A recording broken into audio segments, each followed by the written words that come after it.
हिंदी कहानी भाग 3 मर्दों की बेवफाई पर तोता और मैना का संवाद में आप सभी का बहुत बहुत स्वागत है।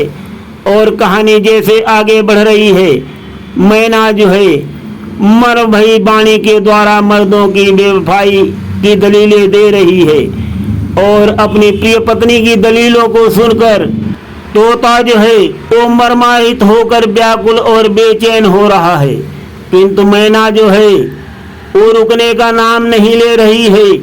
ढूंढ ढूंढ कर पुरुषों की बेवफाई की एक से एक बढ़कर पोल खोलती जा रही है। और आज की कथा में क्या होगा, क्या कहेगी मैना, सुनिए सारा हाल।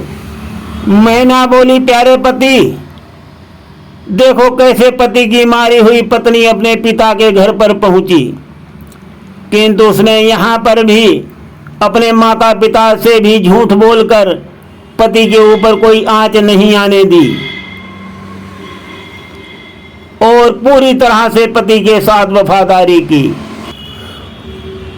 उधर उसका बेवफा पति उसको मारकर ही धन को ले गया था।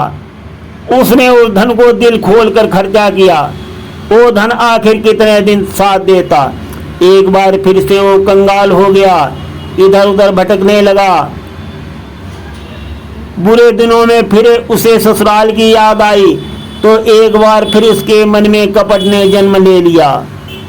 उसने सोचा कि सास ससुर को चलकर ये बताना चाहिए कि उनकी पुत्री को बच्चा होने वाला है और वो लोग ये समाचार को पाकर खुशी से फूले नहीं समाएंगे और अपने कर्तव्य को निभाते हुए वे इसको बहुत ही धन दौलत देकर विदा करेंगे। मन में ऐसा सोचकर वो ससुराल को चल दिया और वो जैसे ही ससुराल की ड्योढ़ी पर पहुंचा, अचानक उसका सामना उसकी पत्नी से ही हो गया। वो घबरा गया और पलटकर भागने ही वाला था कि उसकी पत्नी ने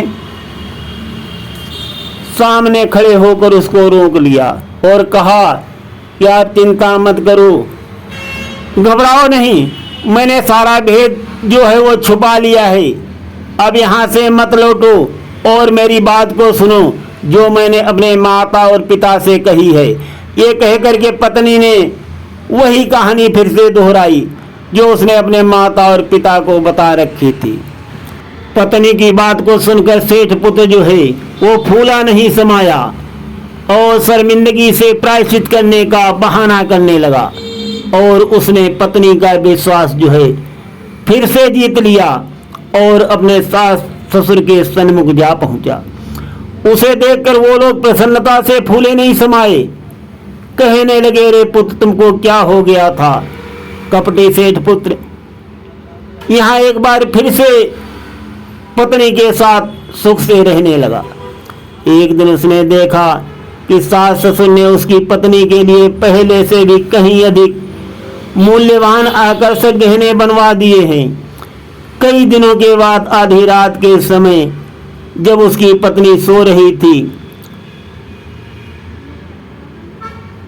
तब सेठ पुत्र उठा और उसने अपने पत्नी के सीने में बड़ी निठुरता के साथ कटार भोंक कर उसकी हत्या कर दी।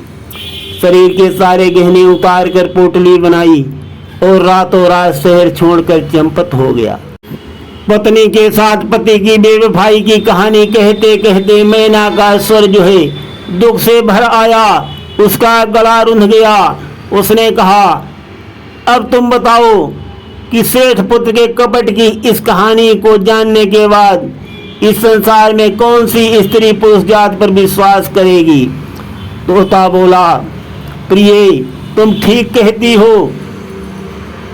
कहती हो मैना रानी, मगर सच्चाई ये भी है, एक पुरुष के कपट के कारण पूरा पुरुष समाज दोषी नहीं माना जा सकता। जिस प्रकार एक कपटी स्त्री के कारण पूरी स्त्री जाति कपटी नहीं मानी जा सकती। मैना ने चौंक कर चेहरा ऊपर उठाया और पूछा, क्या किसी स्त्री की कपट की कहानी भी तुम सुनाने जा रहे हो? और आज हम तोता और मैना की कहानी संवाद यहाँ पर विश्राम देते हैं और आगे का प्रसंग जो है हम भाग 4 में सुनाएंगे। सुनते रहिए। धन्यवाद।